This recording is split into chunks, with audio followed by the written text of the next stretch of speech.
community education, which has really separated that out as a philosophy, a concept, a belief. I'm going to pass around here some sheets that I think will stress. I've taken these out of the literature, and these will sort of stress for you the beliefs of what the concept community education is all about. When these come around, if you believe in these 10 statements, primarily you are a community educator, no matter whether you belong to a professional organization or not. It's like being a believer in socialism, or a believer in democracy, or a believer in Christianity, or a Muslim. You can be one just by the basic beliefs that you believe are the driving engines that make that thing go. So if you believe these ideas, you are a community educator.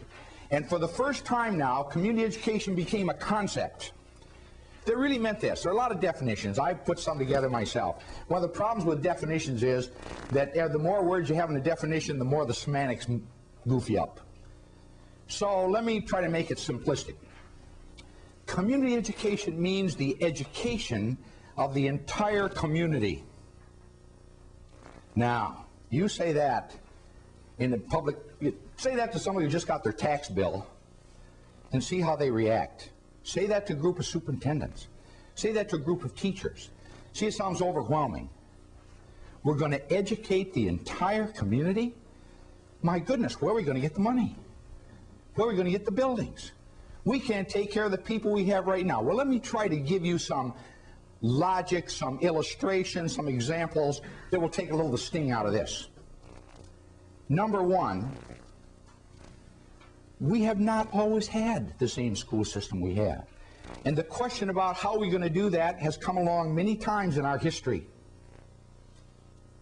What you do is, I guess the current word now that we use so much is paradigm. You live and build paradigms, little boxes, which make you feel comfortable because you're inside them and you know the parameters. And we have a paradigm that we call school. We all know what it is. Why? Because we've had it since 1894.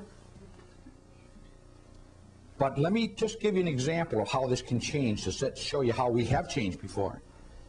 In 1620, we had a school system that only educated the boys of people who owned land. Called the Latin Grammar School.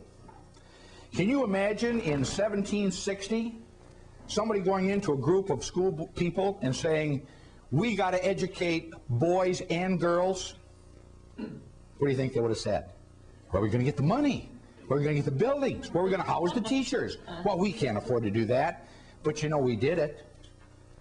We came up with a thing called the American Academy.